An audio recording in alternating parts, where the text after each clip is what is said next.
The one bright spot of the entire world right now being focused on Donald Trump and Russia is that it has allowed everyone to forget about the fact that Republican Tea Party darling Jim Jordan has been accused of ignoring claims of sexual assault while he was a coach of wrestling at Ohio State University for 7 years.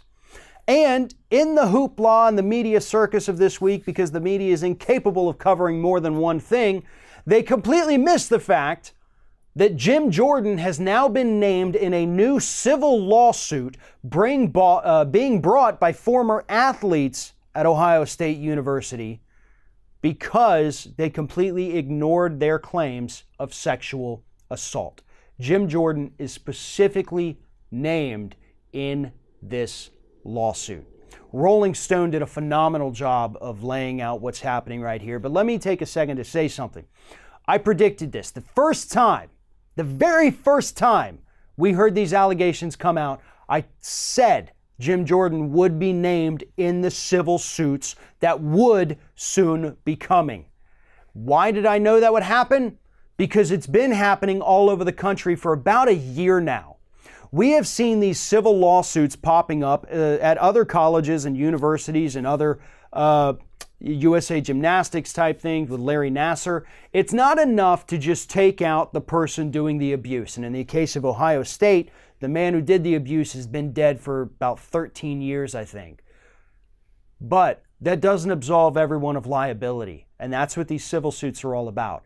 You can take out the harasser, the assaulter, put them in prison. But what about everybody else who knew?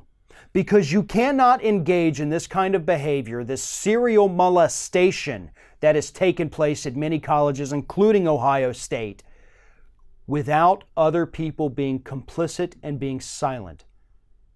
And that's what happened at Ohio State University, and that's why Jim Jordan is being named in this lawsuit.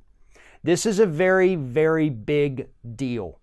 Because not only is it going to allow people to depose Jim Jordan, to compare his testimony to the testimony of the wrestlers, but also to help these people who went through this traumatic experience possibly get a little closure. These civil suits aren't about the money. It's about holding people accountable and trying to right the wrongs of the past. And Jim Jordan, who has done a phenomenal job of trying to escape it so far, cannot continue to do so.